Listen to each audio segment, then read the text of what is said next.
Welcome to another episode of Ferrofan Focus. In this series, we're speaking with some of music's brightest pioneers and power players from all corners of the industry, bringing you the best advice and insights. Before we get started, I just want to give a quick shout out to Ferrofan. Ferrofan is a CRM built specifically for artists and the teams that support them. So make sure you head over to ferrofanmusic.com to learn more about how we're helping artists grow, understand and nurture their fan base, and how we can do the same for you.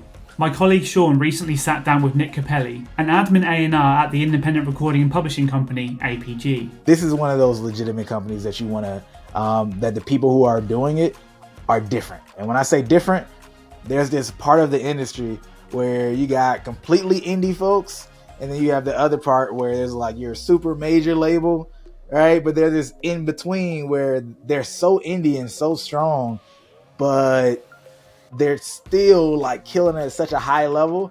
It's like, well, what's the difference, right? And it's because they got a team of killers who got that indie edge, but they're winning on a major label level, not at a, from a downwards perspective. You're looking up like, man, they have everything. Their roster includes artists such as Lay Bankz, 24kGoldn, Arizona, Alec Benjamin, and many, many more established artists. So let's focus up and dive straight into the inner workings of the world of A&R, APG's approach to their artist campaigns, and Nick's perspective on where the industry is heading in 2025. You said you were A&R scout. Now you're admin A&R. Let's actually just start there. What's the difference between? It's two very different roles. I mean, at the core of it, A&R, you're there to provide and serve for artists. As a scout, your job is to be on the pulse, find talent when it's emerging, and also even early on, developing those relationships with early artists and creating that network. That's really, really important. On the admin side, it's much more like business focused, like in organization. So, I'm working on making sure that every single vendor is paid, all the agreements, that all of our records we put out on the label are fully cleared, that we're covered, and working with the A&R team to make sure that they are able to focus and don't turn in records and have all of the clearances handled. We work a lot with amongst the departments. We're kind of a very center department where we're kind of handed stuff from one department and passing it off to another. And so with that, making sure that everything is taken care of and, the label is able to do what they need to do professionally, cleanly, and organized. Nice. Aren't there other types of A&R as well? Like I hear about some A&Rs that are more involved in the music creation process. How many different types of A&Rs is there? There's a ton, and I think, again, it's like A&R at its role, I think, is such a fluid title. And with that, every A&R has their own strengths. Like there are A&Rs who are phenomenal at research. You can find someone the day that they post a video that it gets like a couple thousand views and they're on it day one. But then there are other A&Rs who can take talent, have really good relationships with producers, and can help and craft the vision to make incredible records. A lot of times, sometimes that can be the same person as well, but there's sometimes very different skill sets. And again, it's what you as an individual, what you are the best suited for, and focusing and developing that and becoming an expert in your field in that area. Got it. Dope. So when it comes to a company like APG, what would you say makes that company unique? Oh my gosh, so much. I mean, we're indie with the muscle of a major. A lot of our staff come from major label backgrounds and understand the system as a whole, but we don't have a lot of the infrastructure and red tape that I think a lot of other companies and our competitors may have. What really helps is being indie, we're able to move so fast. We can get a record recorded, cleared, and released really within like days if we're really hustling, and we're able to pound something right when it happens. And also what makes it really unique is, APG formerly was a joint venture with Atlantic. That's how it started with under Mike Karen when he was working with Atlantic at the time. And we developed this gigantic roster where we signed Kevin Gates, we signed Youngboy NBA, Alec Benjamin, Sabrina Claudio, Bozzy, all these really great artists. And then 2020, our catalog got sold to back to Atlantic, and we started from fresh. So we, from 2021 onwards, had zero catalog to go off of. So I think as our company is just really hungry to make hit records, because like we don't have the luxury of sitting and collecting records from 30 years ago, because they're just not in our catalog. They just don't exist yet. So we're focused on making hit records today, and really breaking our acts. That's interesting. So I never heard of a company doing that. I'm sure they're not the only one, but create this massive catalog, sell the entire thing, start from ground zero, and just grind it out. That's wild. That's wild.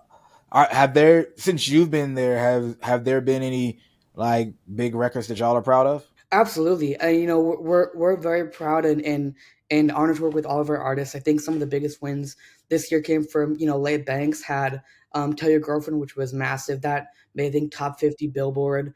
Odatari, who we signed shortly after he started bubbling up, and I think we've done nearly 4 billion streams since in the last year and a half that he's been signed to us.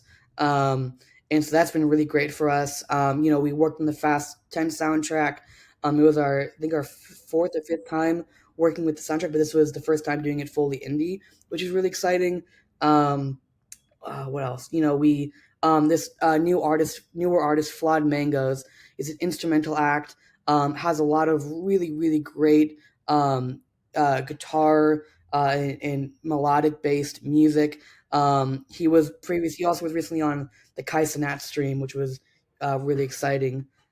Baby Chief Do It also was another one of our newer acts, a rapper out of Chicago, and he's just been explosive. I mean, he is a superstar. Um, yeah.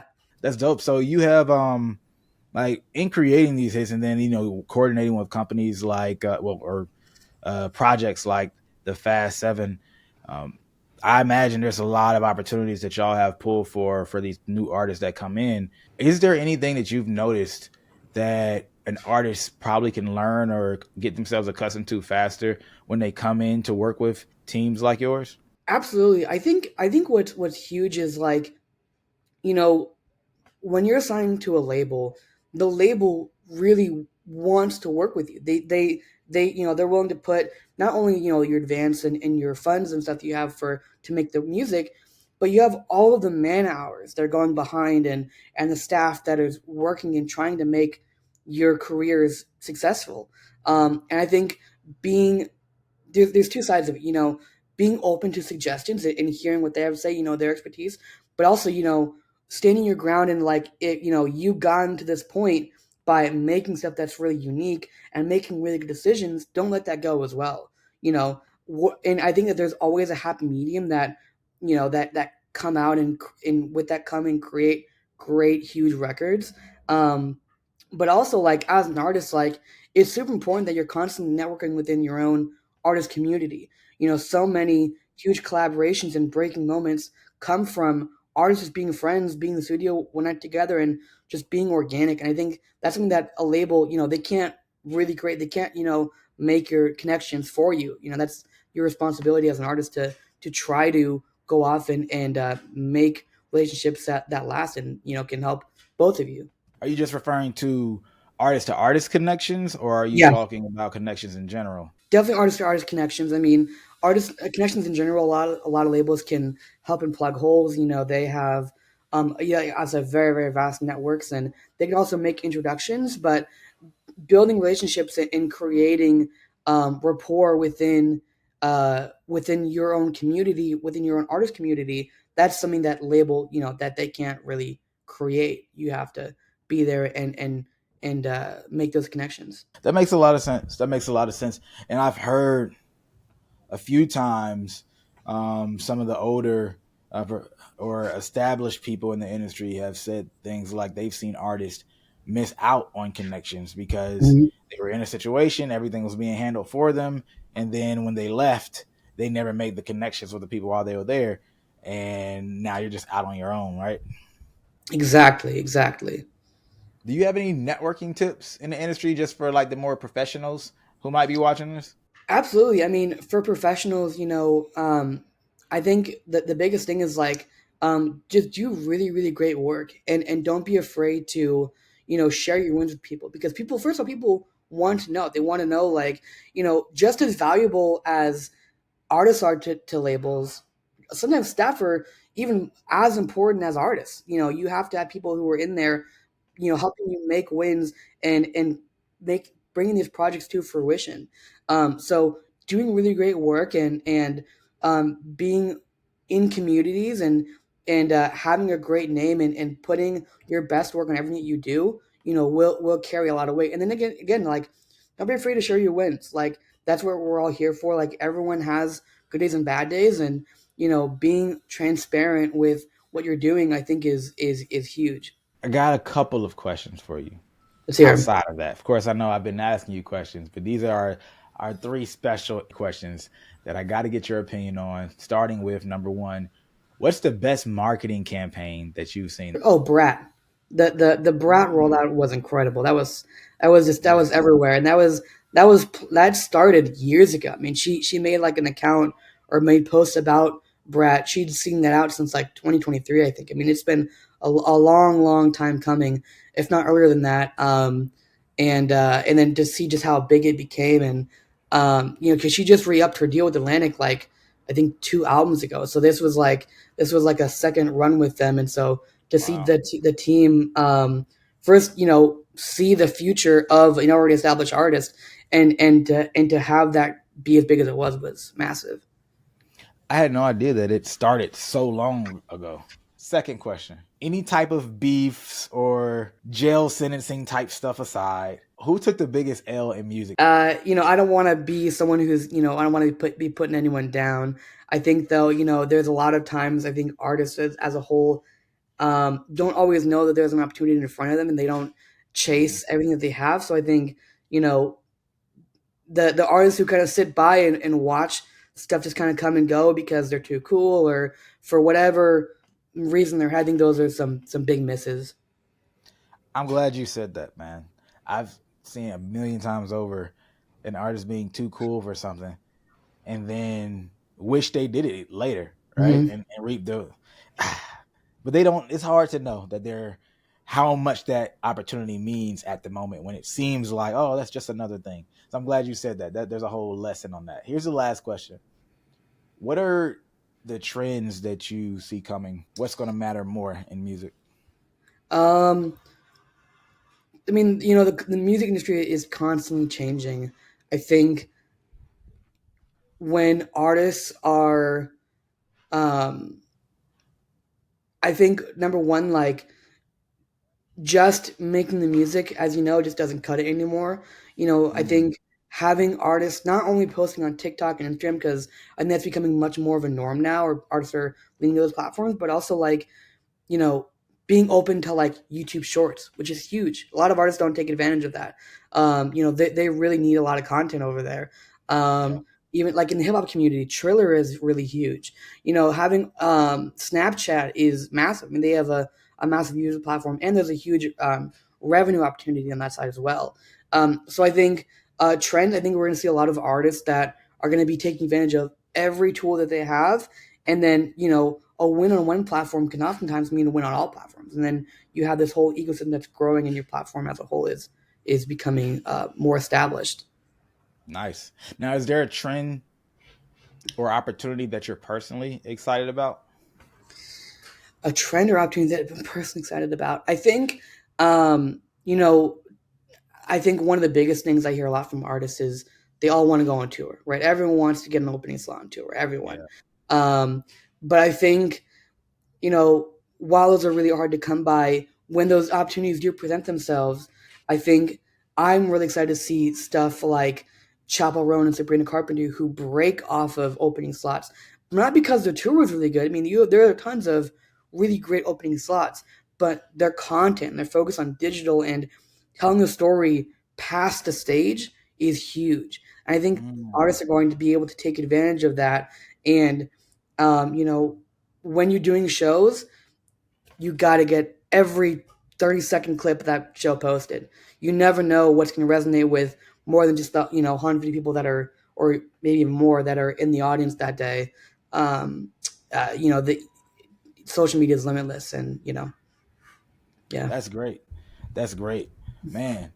Telling the story beyond the show, I never heard it phrased in that way. Always, of course, get content at your show and then post it, but I love the idea of telling the story because it's a little bit more intentional than just posting content from the show.